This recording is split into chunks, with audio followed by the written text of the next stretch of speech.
definitiva, ¿qué Uruguay queremos? Sabemos de dónde venimos, pero ¿sabemos hacia dónde vamos, doctor? Yo creo que todos los uruguayos estamos de acuerdo.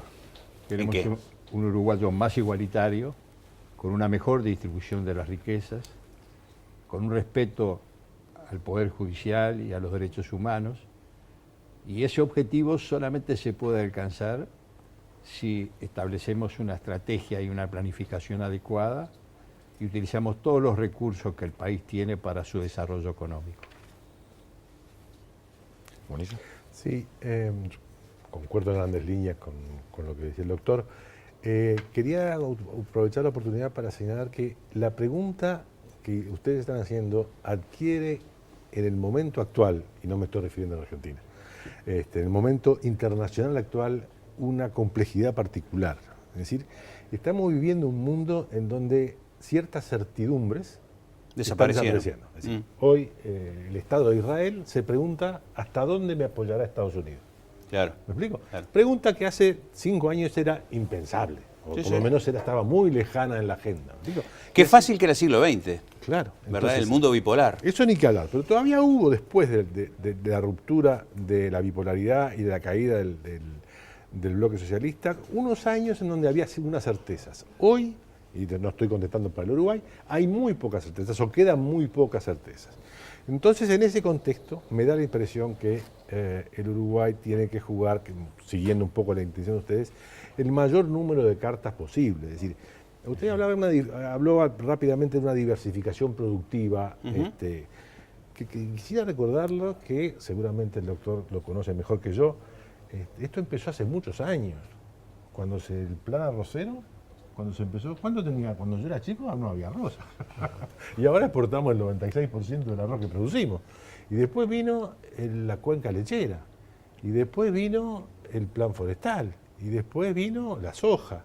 Es decir, vamos abriendo capítulos que nos están diversificando, tanto productivamente desde el punto de vista interno, como nos abren futuros mercados. Ahora, en el tema mercados, como bien señalaba Teresa Eisenberg, me da la impresión que no tiene sentido alguno que nos limitemos a pensar en el entorno, en el barrio, vender en el barrio como si fuésemos una pequeña almacén de barrio. A mí me gusta el supermercado muy grande, es decir, y venderle a la mayor cantidad posible de clientes, y si le vendemos lo que estamos vendiendo a la China, quiere decir que podemos hacerlo, ¿verdad?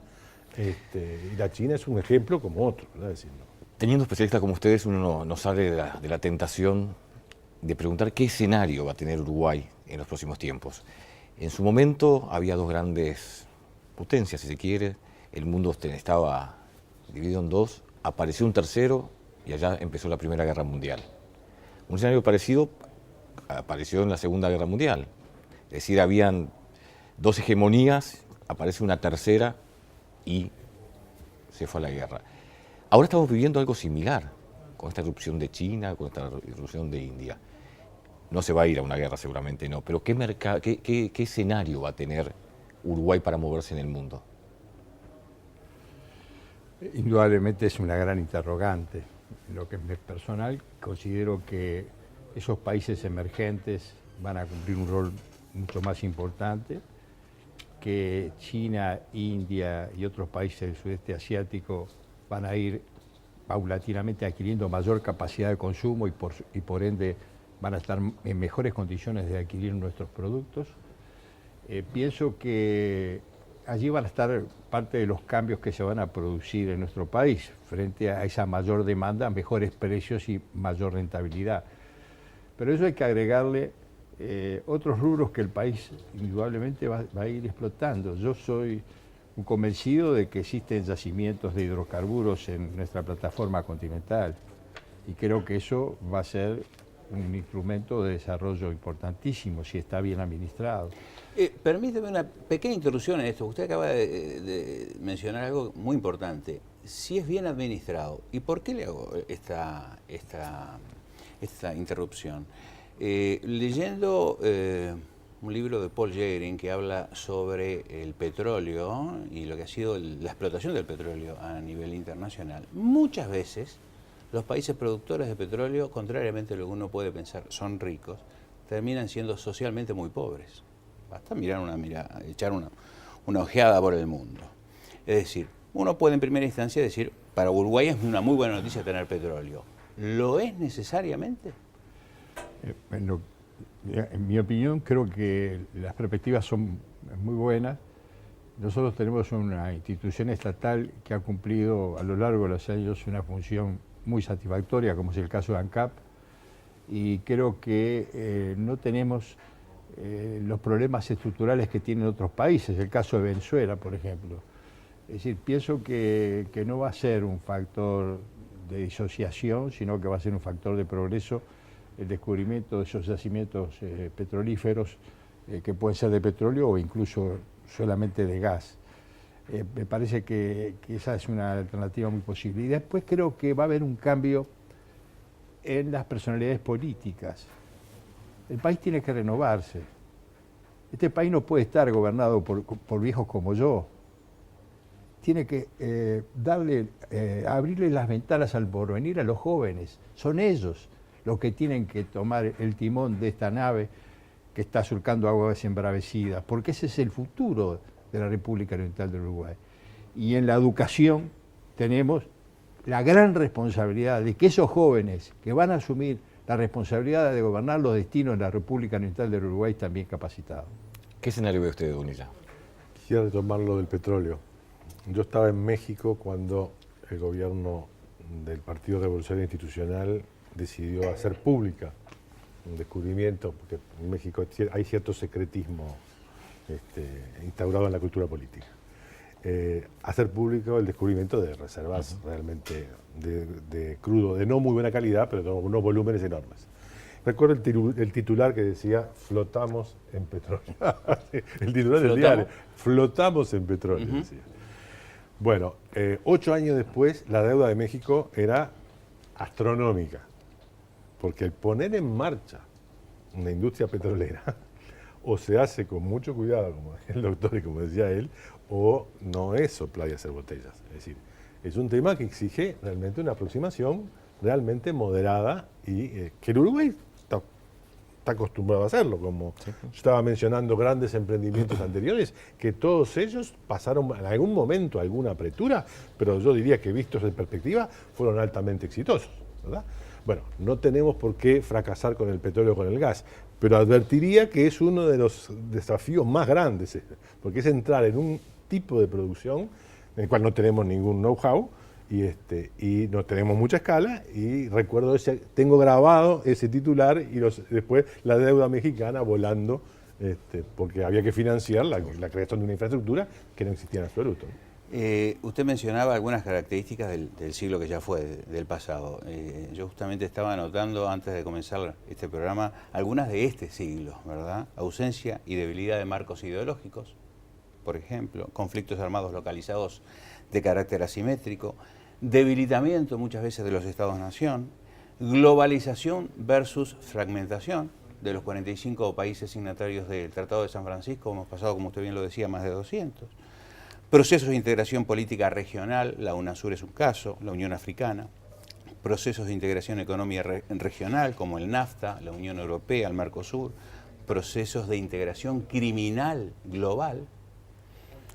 Economía como factor decisor, más que nunca o quizás como siempre. Y en esto me gustaría recordar la frase de Deng Xiaoping, cuando dijo en 1960, no importa que un gato sea negro o blanco, lo importante es que cace ratones. ¿Usted la recuerda esa frase? Sí, naturalmente. Bien. Y ese es el pragmatismo que tiene la República Popular de China. Sobre el manto de una ideología comunista, es el país más capitalista del orbe.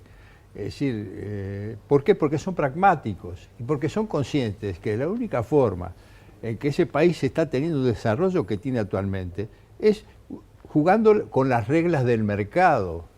Es decir, cuando uno piensa en China hace 40 o 50 años, donde había millones de personas que padecían hambre, y ve lo que es la China actualmente, se da cuenta de que esa es la filosofía que debe prevalecer, el pragmatismo en la conducción de un Estado para su desarrollo económico y para su mejora del punto de vista social. Bonilla, ya en la despedida. Bueno, un poco en la misma longitud de onda, ¿no? Creo que la diversificación productiva y la diversificación de socios comerciales, si es que estamos en eso, pero también de socios políticos, ¿no? Porque los socios políticos son muy importantes, porque se retroalimenta con lo comercial. Es la única forma de enfrentar el conjunto de desafíos que el amigo nombraba acá, ¿no? Es decir, el siglo XXI nos trae problemáticas, algunas no totalmente novedosas, pero otras sí realmente novedosas, ¿no? Es decir, hay la posibilidad que teníamos de orientarnos en un mundo bipolar o en un supuestamente mundo unipolar después de la caída del muro, o eventualmente un pequeño multipolarismo que hubo en unos años después de la década del 90. Ya ahora los centros de poder se están multiplicando de manera muy rápida. Desde luego que no creo que eso sea un tema demasiado complicado y tenga por qué ser conflictivo y con ello convoquemos a conflictos bélicos inmediatos, pero a nosotros, pequeño país, nos obliga a ser amigos de la mayor cantidad de gente posible y tener comercio con la mayor cantidad de intercambiadores posible.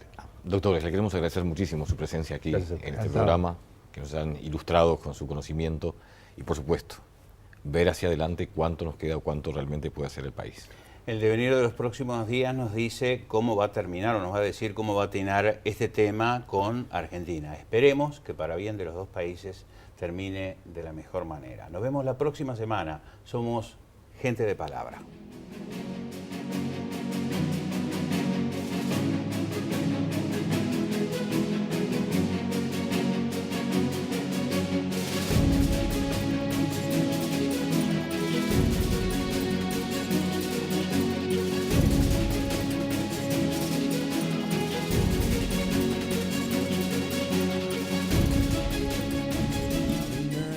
Presentó Asociación Española en conmemoración de sus 160 años.